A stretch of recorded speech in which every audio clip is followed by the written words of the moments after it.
¿Cómo están, hermanos? ¿Bendecidos? Gloria al Señor.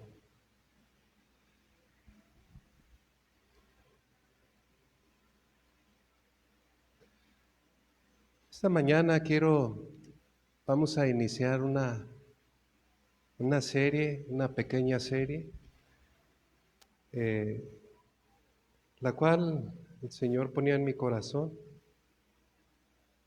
y la he titulado Las aflicciones del justo, las aflicciones del justo.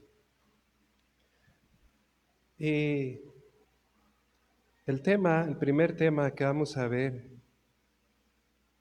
es: no dejes que la aflicción te detenga.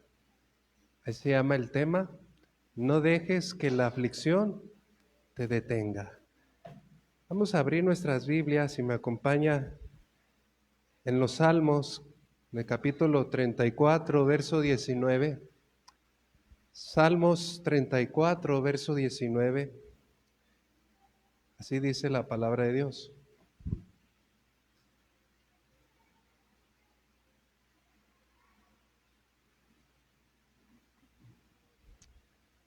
¿Lo tenemos? Dice: muchas son las aflicciones del justo, pero de todas ellas le librará Jehová. Usted entiende que hemos aprendido que por causa de la caída en el pecado, todos experimentamos la aflicción. De hecho, Job, él escribió en su libro, en el capítulo 5, verso 7, pero como las chispas se levantan para volar por el aire, así el hombre nace para la aflicción. ¿Para qué nace el hombre? Para ser afligido. Esta palabra aflicción, del hebreo deslipsis, significa estrechez, aflicción, angustia, tribular, persecución, tribulación. También significa presión u opresión. Y hace referencia a sentirse apretado, agobiado, bajo una gran tensión por las circunstancias de la vida. Pero es muy importante entender, hermanos, muy importante entender que las aflicciones no son un castigo divino. Porque la Biblia enseña, incluso personas rectas, personas fieles experimentaron aflicciones. El rey David, el apóstol Pablo, los apóstoles, hasta nuestro Señor Jesucristo también padeció aflicción. Y Él nos dijo en Juan 16:33, estas cosas os he hablado para que en mí tengáis paz. En el mundo tendréis aflicción, pero confiad, yo he vencido al mundo. Además, el dolor, las dificultades, todo esto forma parte de este mundo caído. No es necesariamente como una señal de Dios que nos ha abandonado, no, jamás pensemos eso, sino que Dios tiene propósitos. Este propósito es para purificar nuestra fe, pero también para que tú y yo alcancemos un mayor grado de madurez. Las aflicciones son frecuentemente comparadas como un fuego que purifica como el oro. Nos ayudan a desarrollar paciencia, nos ayuda a desarrollar carácter, sobre todo humildad y una mayor dependencia de Dios. Ahora, sabiendo que las aflicciones son inevitables, tenemos dos opciones. Número uno, desanimarnos, amargarnos, destruirnos emocionalmente, o usar las aflicciones para crecer, para madurar en la fe. Y este es el objetivo de esta serie que vamos a iniciar. Es que tú y yo aprendamos a ver las aflicciones de otra manera. Como dice Santiago, gozarnos en los tiempos de prueba, en los tiempos de aflicción, sabiendo que la prueba traerá consigo paciencia. carácter, nos llevará a la madurez espiritual. Tristemente, muchas personas permiten que esas malas experiencias que han tenido en su vida los destruyan. Quedan marcados por la aflicción, de manera que llevan una vida cristiana opaca, triste. Son personas serias, de pocos amigos, hasta amargadas, algunas llenas de envidia, de resentimiento. Todos como seres humanos, sin duda, necesitamos el apoyo mutuo.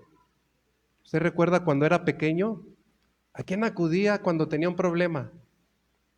A las faldas de mamá, ¿verdad? O a papá. Y si era castigado por los papás, ¿a quién iba? Con el abuelo. Y siempre buscaba en quién escudarse, ¿verdad? ¿Quién le defendiera? Bueno, ahora nosotros como cristianos maduros en la fe, ¿a dónde debemos acudir, hermano? ¿A las faldas del mundo? ¿O a Dios? A Dios. Ese mismo texto, el Salmo 34, verso 19, se lo leo la Nueva Traducción Viviente. A mí me gusta cómo dice aquí. La persona íntegra enfrenta muchas dificultades, pero el Señor llega al rescate en cada ocasión. ¿Cuántos de nosotros, los creyentes, hemos pasado por tiempos de aflicción? ¿O cuántos están en un tiempo de aflicción? Sin duda alguna, todos. Y cuando esto pasa, ¿qué es lo que usted desea en ese momento? Pues que alguien venga y le conforte, que alguien le anime, te ayude, que alguien te ayude a quitar esa tristeza, el pesar, hablar con alguien, esperas algo bueno de alguien, buscas refugio en alguien. Pero qué bendición, ¿verdad? Cuando te sientes en medio de la angustia y Dios envía a ese tipo de personas para alentarte. Gente que te dice, ánimo hermano, levántate, continúa en el camino, no te des por vencido. Comienza a darte palabras de aliento, comienza a ayudarte, a darte palabras que vienen de parte de Dios, que alientan tu vida y te levantan.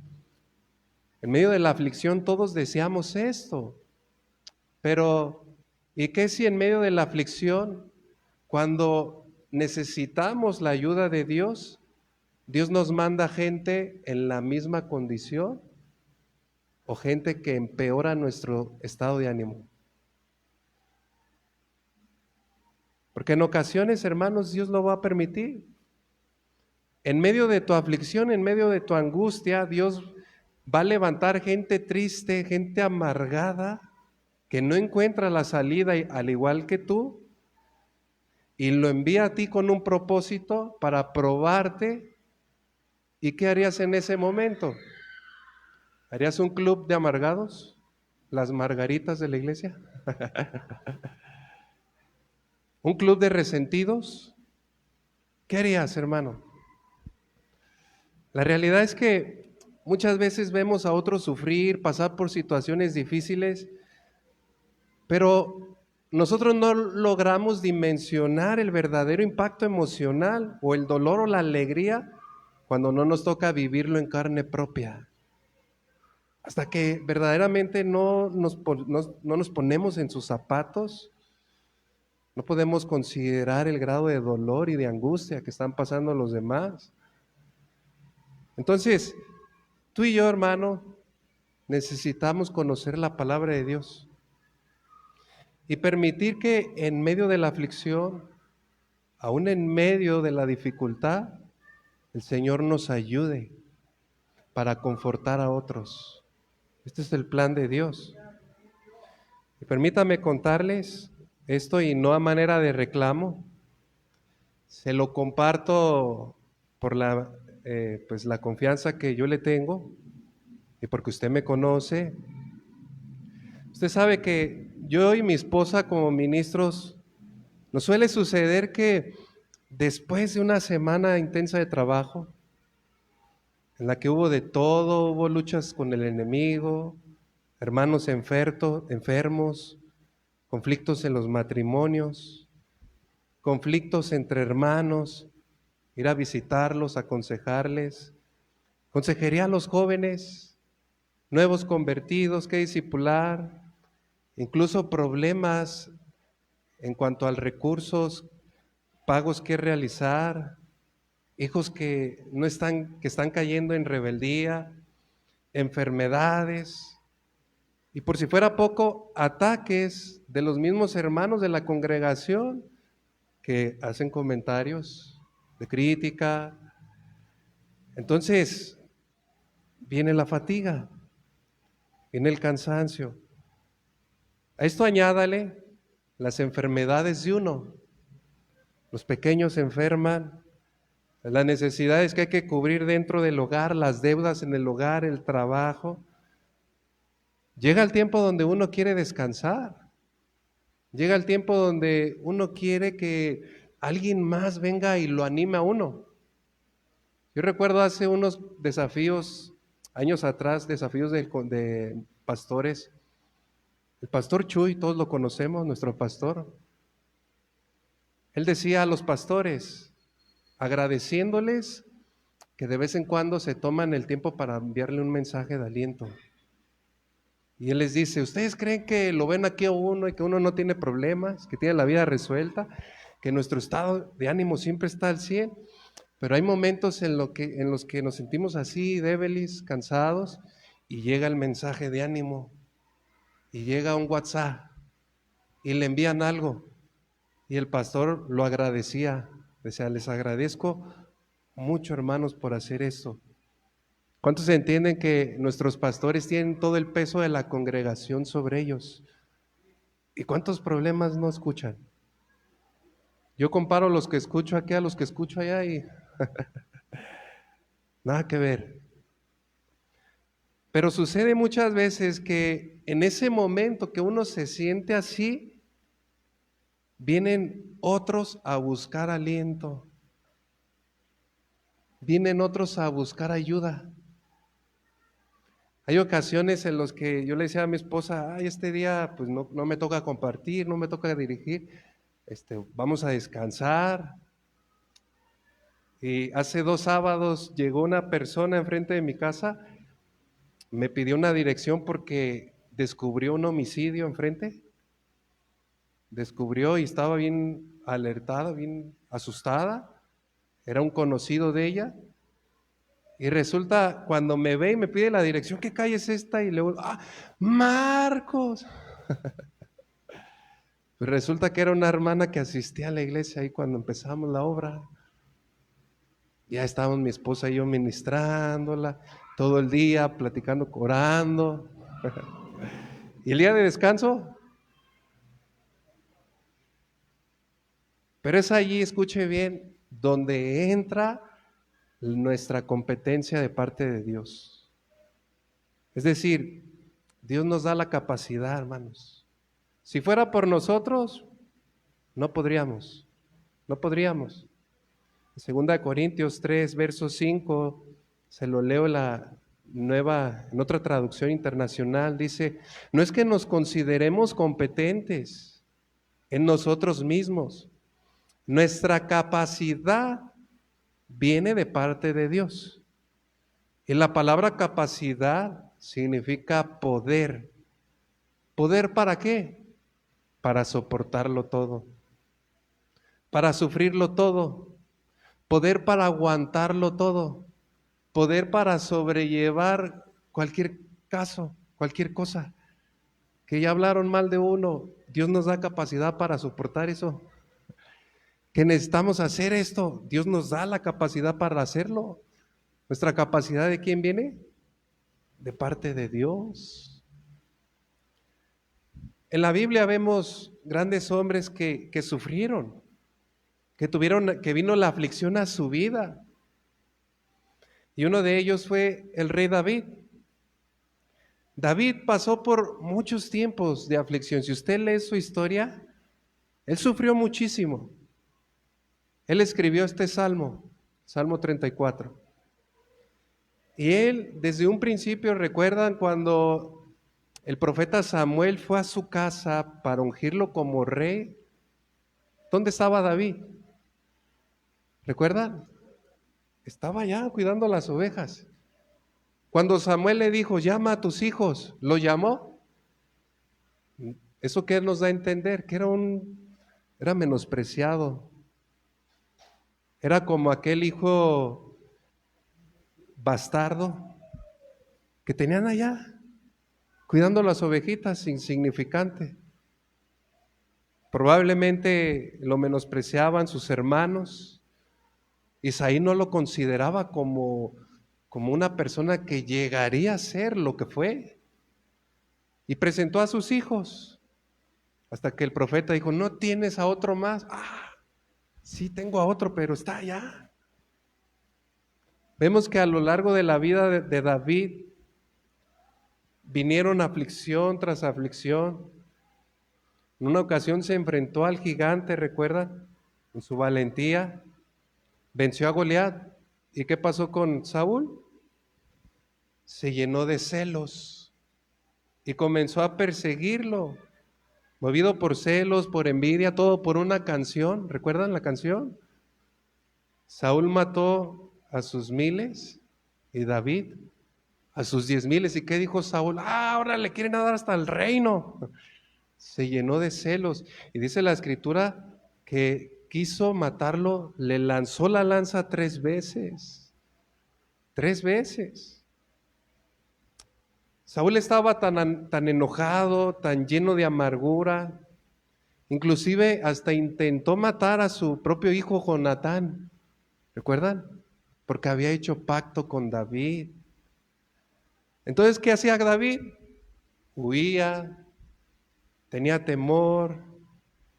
Aquel varón recto, valiente, que tenía el corazón conforme al de Dios, siempre estaba huyendo, su vida huyendo. ¿Usted sabe lo que es eso? Huir, sí, tener que huir siempre, no estar estable. En su vida, él encontró un refugio. Y vamos a 1 Samuel, capítulo 22. 1 Samuel, capítulo 22, verso 1. Vamos a ver esta historia. El refugio del afligido. Y dice el verso 1. Sigo en la Nueva Traducción Viviente. Entonces David salió de Gad y escapó a la cueva de Adulam. ¿Dónde se refugió David? En una cueva, ¿sí? Allí David estaba experimentando la aflicción, el desprecio de su rey. Usted imagínese, esto sucedió un poco después de ese momento cuando David derrotó a Goliat. Después de haber acabado y darle una victoria al pueblo de Israel. Usted recuerda que ni aún Saúl lo quiso enfrentar, pero en lugar de recibir felicitaciones, ¿qué recibió? En lugar de recibir esos premios que había prometido el rey, él lo perdió todo. Se ganó una condena de muerte, fue perseguido para matarlo. Pregunto, ¿a usted le ha sucedido lo mismo? Que cuando usted cree que hace un bien por alguien, cree que le hizo un favor, lo ayudó en gran manera, y en lugar de esta persona agradecerle, te critica. ¿Cómo se siente? ¿Se siente bonito? ¿Cómo se sentía David en ese momento? Uno dice allí, qué injusto, ¿no? Por eso la Biblia nos manda a hacer todas las cosas como para el Señor. Todo lo que tú hagas, amado hermano, si Dios puso en tu corazón ayudar a otra persona, hazlos como sirviendo al Señor. Cualquier cosa que tú hagas, hazla como sirviendo al Señor, no como sirviendo para agradar a los hombres, porque los hombres ¿con qué te van a pagar? Con deslealtad, con críticas, con traición. Por eso el texto nos dice que todo lo que hagamos debemos hacerlo para la gloria y la alabanza de Dios. Dios no es malagradecido, amén. Dice su palabra que Él es fiel, Él es justo para dar a cada uno según sus obras. Él no se olvida, hermanos, todo lo que hemos hecho para Él. De esta forma tú y yo guardamos nuestro corazón de toda amargura, de todo resentimiento. Pero así estaba David. David estaba pasando por uno de los momentos más tristes de su vida.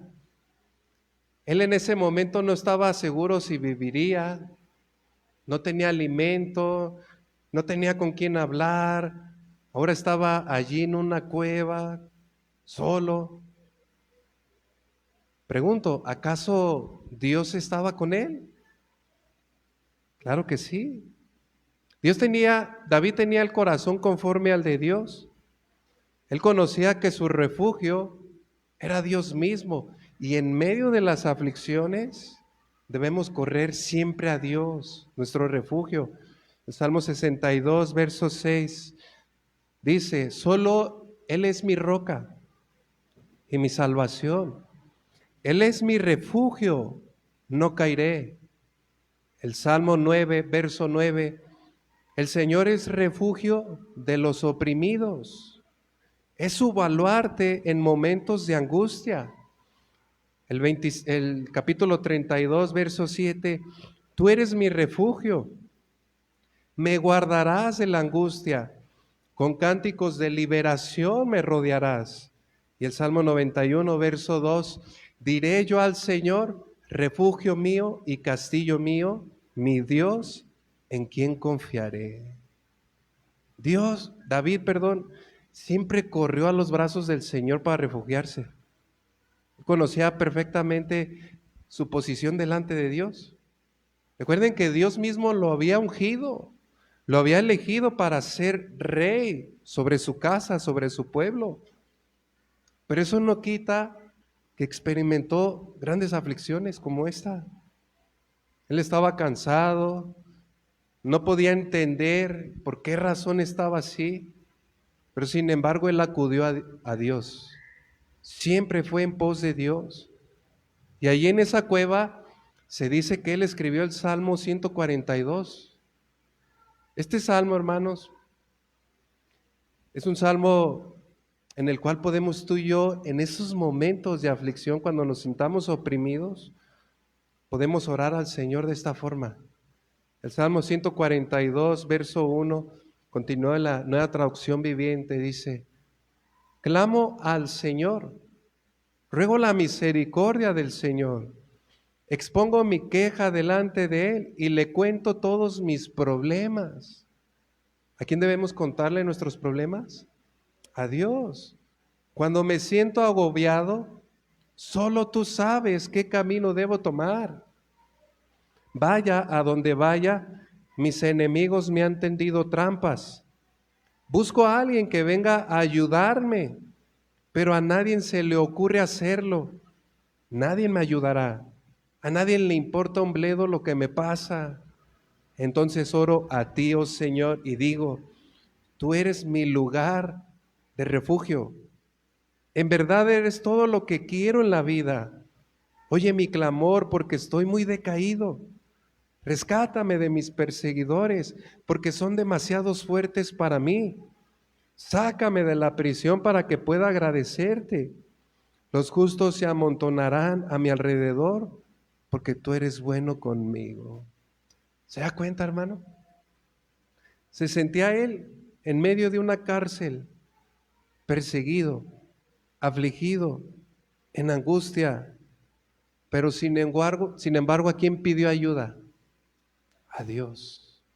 Siempre pidió ayuda a Dios, porque es delante de Dios donde tú y yo debemos colocarnos.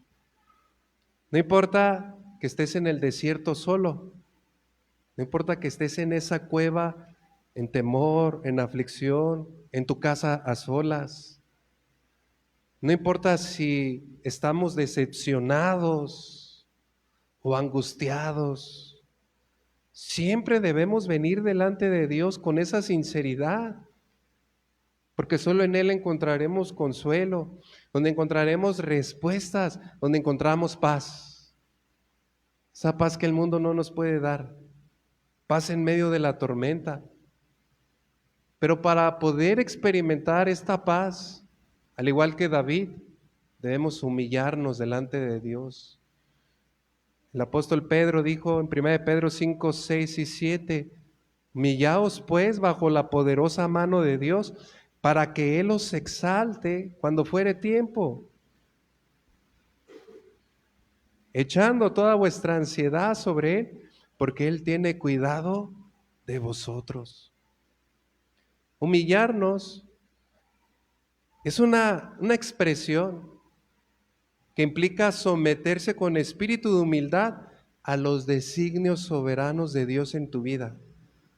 En otras palabras, significa confiar en Dios y aceptar su voluntad sin importar las dificultades que Él permita. Es decir, Señor, no entiendo por qué estoy pasando este tiempo de aflicción, de dificultad, pero me humillo, la acepto. Y eso hizo David. Acepto esto en mi vida, no crea como esa teología que hoy día está, ¿verdad? Falsa teología de decreto, prohíbo, cancelo toda aflicción. No, hay que aceptarla con un corazón humilde, porque Dios permite la aflicción. Dios permitió que la aflicción se levantara en la vida de David porque estaba formando en él carácter, madurez. Recuerden que él iba a gobernar a la nación de Israel y tenía que hacerlo conforme a la voluntad de Dios. Entonces, ¿qué hizo Dios? Comenzó a prepararlo. Para que se cumpliera ese plan perfecto en su vida de gobernar a su pueblo, era necesario levantar la aflicción, la dificultad, para que David dependiera más de él. Y así sucede con nosotros, hermanos. Las dificultades vendrán, pero tú y yo elegimos cómo respondemos a la adversidad. Podemos inquietarnos, resistirnos bajo la poderosa mano del Señor, recibir, aceptar la prueba con humildad, o podemos resistirnos con orgullo y quejarnos y decir, ¿por qué a mí y no a Él? ¿Por qué me está pasando esto? Podemos humillarnos y confiar en Dios, en su fidelidad, sabiendo que su mano poderosa nos va a exaltar, nos va a levantar. Y si viene la enfermedad, la persecución, la escasez, poder soportar todo eso, o podemos amargarnos, o podemos afligirnos. ¿Saben? Dios siempre, y esto es lo que tú y yo debemos confiar, Dios nos dará gracia para poder soportar. Dios nos dará la capacidad para poder soportar. Recuerden que el poder de Dios se perfecciona ¿dónde? En nuestras debilidades. Dios nos va a levantar en ese momento oportuno. Entonces, si estás pasando por angustia, por un tiempo de aflicción, acuda a Dios. No hagas las cosas a tu manera. Busca a Dios. Solo Dios nos va a dar claridad a nuestra mente, a nuestro corazón. Él nos va a decir cómo actuar. Además, el hecho de que usted esté en aflicción no quiere decir que Dios está lejos de usted. No piense eso. Así como Dios estuvo con David, así lo estará con cada uno de nosotros. Si usted se siente traicionado, atacado, si sientes que ya no puedes más, como decimos, ya quieres tirar la toalla, si no te sientes apoyado, si alguien te ha volteado la espalda, pues en este momento, como el rey David dijo, escucha mi clamor, Señor, porque estoy afligido. A ti acudo, a ti llamo. Hermanos, usted y yo debemos aprovechar bien los tiempos, bien el tiempo que estamos viviendo. No descuide su comunión con Dios. No deje de hacer lo que Dios le ha pedido que haga. Dios nos va a dar la gracia, las fuerzas necesarias para seguir adelante en medio de la angustia. Por eso debemos aprovechar bien el tiempo. Debemos aprovechar y recibir la palabra que el Señor nos dio en tiempo de alabanza. El Señor nos ha mostrado lo que debemos de hacer y debemos ocuparnos en eso, hermano. Debemos aprovechar cualquier situación en nuestra vida, sea buena o sea mala, para glorificar el nombre de Dios. David, estando en la cueva, en ese refugio, él aprovechó bien ese tiempo, porque Dios estaba preparando en él algo. Pregunto, David estaba en esa cueva y usted cuando se siente o se encuentra en su cueva de aflicción, pregunto, ¿qué tipo de gente necesita que Dios levante y envíe a su vida? ¿Qué tipo de gente usted necesita escuchar? Gente que le anime, ¿no? Gente que le conforte, gente que le traiga ánimo, gente que verdaderamente le importas. Pero vean lo que sucedió, 1 Samuel 22:1. Yéndose luego David allí, huyó a la cueva de Adulún.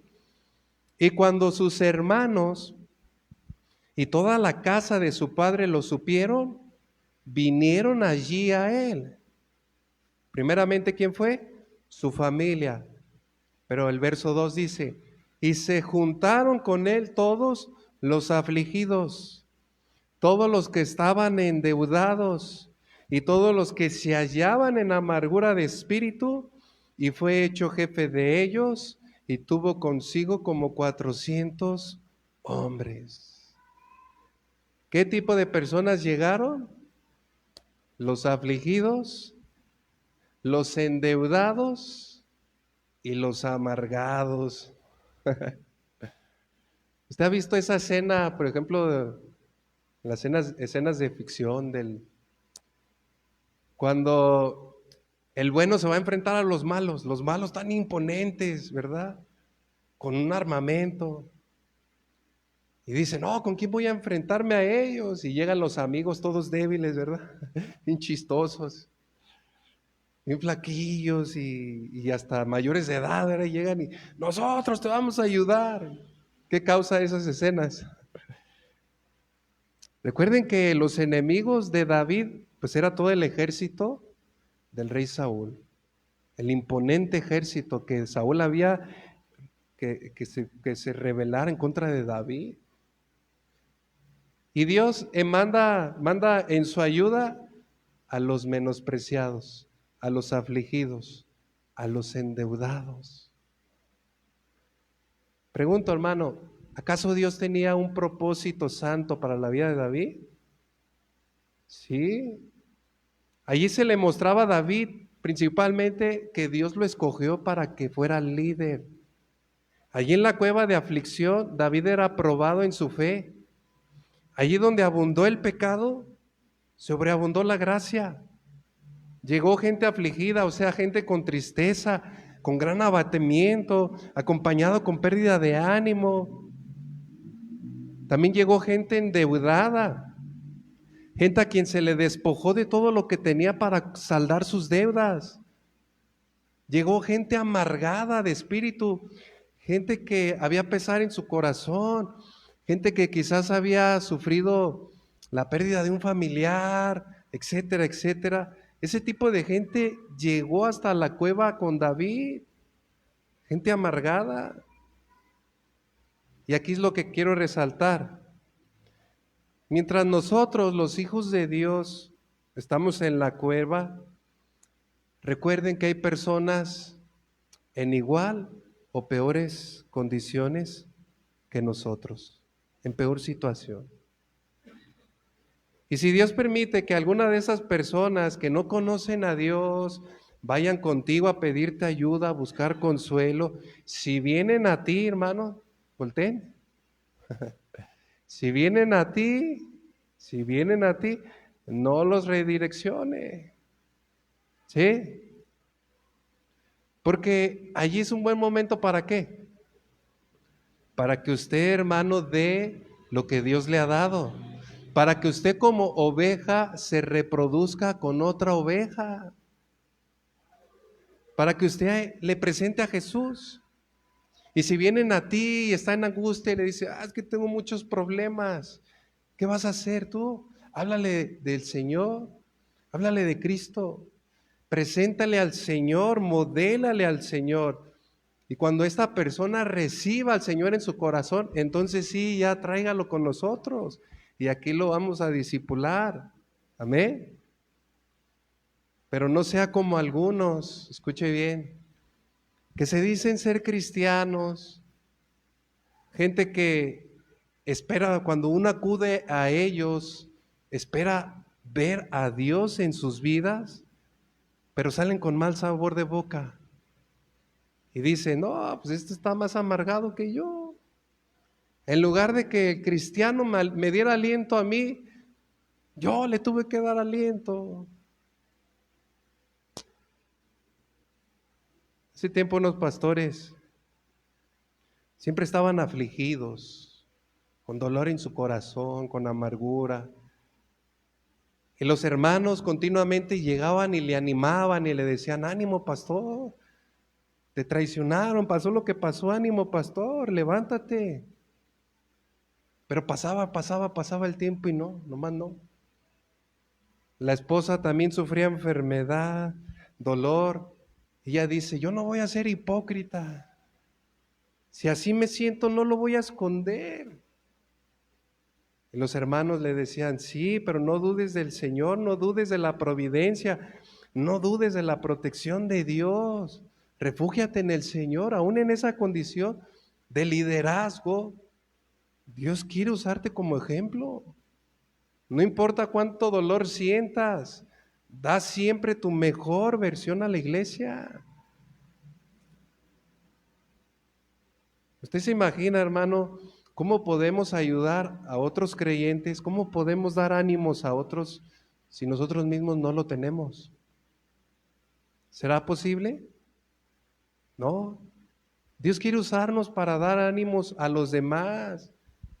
¿Usted de quién depende? ¿De las circunstancias? ¿Del dinero? ¿De los familiares? Usted depende de Dios. Usted tiene el Espíritu Santo. Y si Dios le manda gente así, gente que necesita consuelo, Dios le va a usar para que usted le anime, hermano. Dios le va a usar para que el nombre de Cristo sea enaltecido, para mostrarles dónde pueden ellos encontrar refugio. Y miren, en esta escena probablemente David pudo haberse quejado, ¿verdad? Y dice, nada más eso me faltaba. 400 hombres amargados, endeudados. Él pudo haber dicho, solo eso me faltaba, yo en medio de la aflicción y ahora vienen estos, ¿por qué, Señor, verdad? Pero no vemos eso. ¿Qué hizo David? Los recibió. ¿Qué debemos hacer tú y yo? Recibirlos, recibirlos. Imagínense a David diciéndoles, inmediatamente los ve que viene un ejército y él rápido se secó las lágrimas, se lavó la cara, se quitó el vestido de cilicio, les mostró una sonrisa y les dijo, pasen, vengan, el Señor con ustedes, Dios les bendiga. ¿Qué necesitan? ¿En qué puedo ayudarles? Vamos al Señor a dejar todas nuestras cargas, Él nos va a ayudar. ¿Se imagina cómo se sentiría cuando usted entre en un hogar así, hermano? Luego se levanta el corazón, ¿no? Pero si usted entra y escucha el violín, y usted, ay. 1 Samuel 22, verso 2, en la parte C dice, y fue hecho jefe de ellos, y tuvo consigo como 400 hombres. Hermanos, fue puesto como líder de ellos. Ellos vieron en él un buen ejemplo de liderazgo. Una persona que dependía totalmente de Dios. Entonces, con toda seguridad, David los recibe, prepara sus corazones, porque eso es liderar, eso es ser jefe, no darles órdenes, no, comenzó a discipularlos, comenzó a ver por sus necesidades, los direccionó hacia Dios, los ganó para el Señor. Entonces fue puesto por jefe de ellos. Y estos 400 hermanos son como la película de 300, pero en 400. Hombres valientes, leales. Qué tremendo, ¿no? Ahora vemos que David aprovecha la situación para formar un ejército, pero no un ejército de resentidos, no un ejército para vengarse de Saúl. No vemos que ahí David les dice, saquen su coraje, griten fuerte, golpeen esa imagen de Saúl. No. Y usted sabe que así actúa el mundo, ¿no? Saca tu coraje. Dile a tu padre todo lo que tienes en tu corazón, dile todo. Saca ese resentimiento, sácalo todo. No, hermanos, no, tenemos mucho cuidado. Alguien que teme al Señor siempre buscará llevar a otros a Dios. Y David los llevó delante de Dios, delante del rey, para que se sometieran a su voluntad. Él les dijo, vayan al Señor, no les dijo, vayan a otro. No les dijo, allá está el profeta Samuel. No les dijo, vayan allá con aquel líder. No les dijo, vayan con su pastor o con la esposa del pastor. No. ¿A dónde los redireccionó? Hacia Dios. David preparó sus corazones y estos hombres llegaron a ser grandes guerreros. Noten que esa aflicción y amargura ahora se volvió en una disponibilidad de valor y de compromiso. Entonces vale la pena predicar de Cristo, hermanos. Vale la pena esforzarnos. Vale la pena enseñarle a otros para que conozcan el plan de salvación, para que acudan a Dios en medio de sus problemas, para que cuando mueran no se pierdan, sino sean salvos. Si son creyentes, usted va a contribuir en ese crecimiento espiritual solo porque Dios quiso que usted les mostrara el camino. Pregunto, ¿usted ha atendido a otros aunque tú estés pasando por situación difícil? Y si es así, es porque has alcanzado un nivel de madurez, una madurez espiritual a la cual Dios te ha llevado. Pero si no es así, pues considera muy bien cómo está tu comunión con Dios. Considera muy bien cómo estás delante de Dios. Y pídele perdón. Tenga en mente usted aquella persona quien te predicó el Evangelio. ¿Usted sí recuerda aquella persona que te predicó del Señor por primera vez? Ya sea un amigo, alguien que no conocías. ¿Ustedes creen que esa persona que se preocupó por ti en ese momento, esa persona que gastó fuerzas, sacrificó su tiempo, gastó recursos, te presentó el Evangelio, llegó en el preciso momento en el cual quizás tú te sentías así amargado, afligido, en deuda con Dios, pero vino alguien y te compartió el Evangelio, hermano? ¿Usted cree que esa persona que te predicó el Evangelio tenía la vida resuelta? ¿No tenía problemas? ¿Por qué razón te predicó el Evangelio?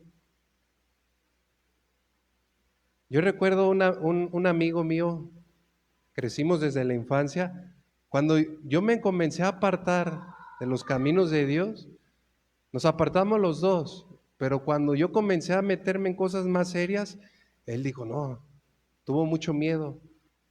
Regresó al Señor, pidió consejo a sus padres, comenzó a orar. Y él fue el único que iba y me buscaba, hermanos. La relación entre sus padres no estaba nada bien. Estaban a punto del divorcio. Este joven le había ido muy mal en la escuela a causa de sus malas decisiones que hizo conmigo. Tuvo que entrar a trabajar, pero él siempre iba y me buscaba, hermano.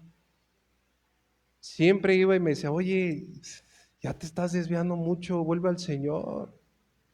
Inclusive él oraba y decía, Señor, si no se convierte él, yo también me voy a volver al mundo, Señor, no puedo, Señor, ayúdalo. A pesar de todas esas aflicciones y problemas que él vivía, se preocupaba por uno. Y ándele que el Señor me jaló las orejas, me volvió a redil. Y el primero, hermano, que comenzó a alentarme fue precisamente él. Yo ahora puedo considerar y ver cuánto él sufrió, ¿verdad? Al verme a mí en esa condición, en esa situación, pero él siempre se preocupó. Lamentablemente, hoy día ese joven no quiere nada de Dios. Imagínense cómo dan vuelta las cosas, ¿no? Ahora yo regresé en los caminos del Señor y él no. Entonces, ¿qué hacemos? Lo mismo que él hizo. Oramos por su vida, que Dios tenga misericordia. Este hombre ya estaba casado y tenía 2 hijos y se divorció. Está divorciado. ¿Qué es lo que Dios espera de nosotros, hermanos? Usted recuerde esa persona que te predicó el Evangelio, aún en medio de sus problemas y aflicciones, te presentó a Jesús. Y ahora que tú estás en la misma condición, si puedes llegar en esa aflicción, en esa dificultad en tu vida, y Dios envía a alguien así, ¿qué debes de hacer? Lo mismo, dar de gracia a lo que recibiste de gracia. ¿Qué pasaría si llega a la puerta de tu casa un hombre borracho, sucio, que ya no tiene ganas de vivir y te dijera, háblame de Dios? ¿Qué harías tú? ¿Agarrarías el balde de agua? Y órale, sáquese de aquí. ¿Lo correrías de tu casa? ¿O en medio de su aflicción lo recibirías? ¿Qué harías? Mira, hermanos, debemos tener mucho cuidado con lo que, con lo que a veces decimos y nos comprometemos. Porque recién convertido yo asistí a una iglesia donde me corrieron. Porque iba con mis fachas, con mi manera mala de hablar, pero yo iba a buscar a Dios. Pero fui al lugar menos indicado. Tenían muchos americanos, ay, no querían que se asustaran los americanos al verme. Entonces, ¿qué pasó? Comenzaron a desechar. Me aventaron mi balde de agua fría. No, aquí no lo queremos.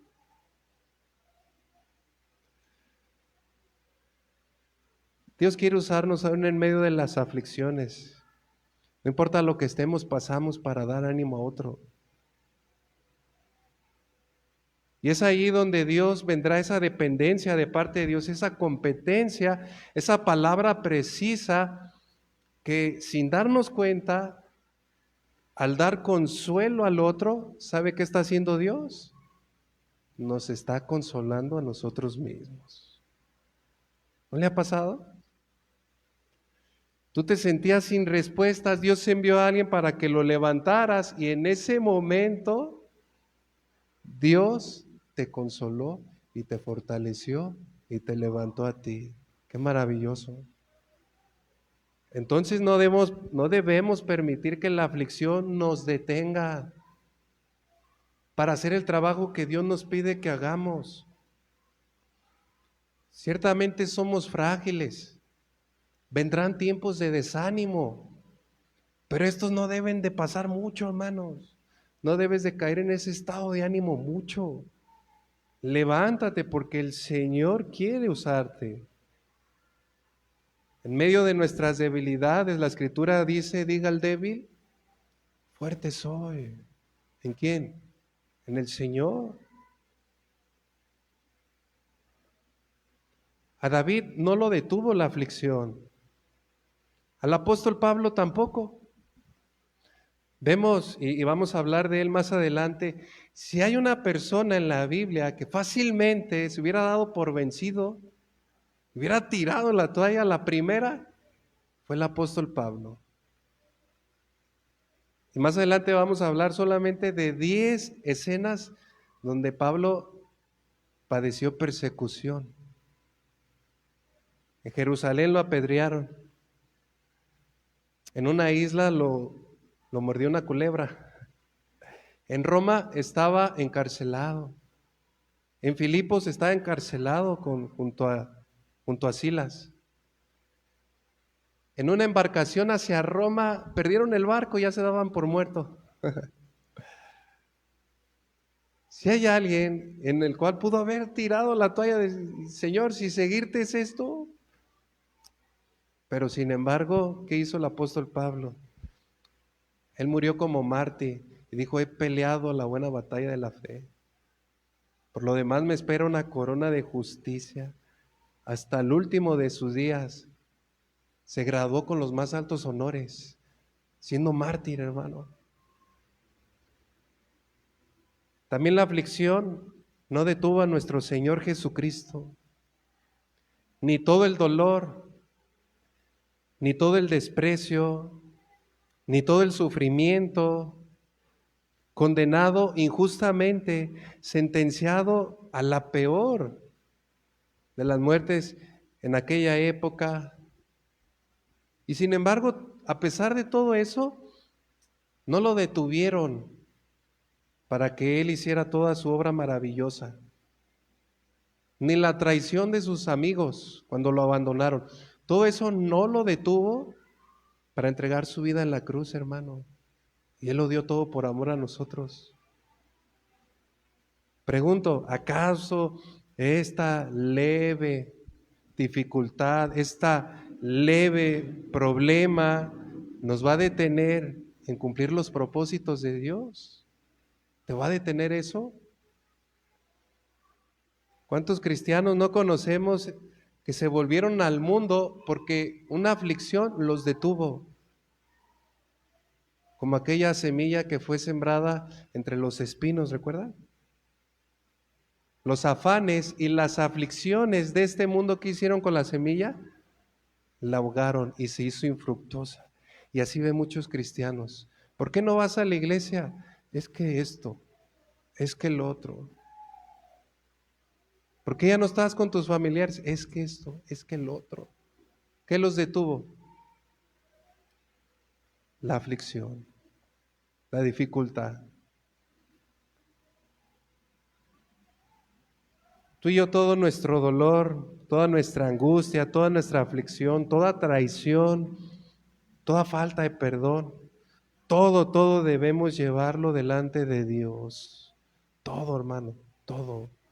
Hallar descanso en Él. Que la aflicción no nos detenga para llevar a cabo la obra que Cristo nos ha encomendado a ti y a mí.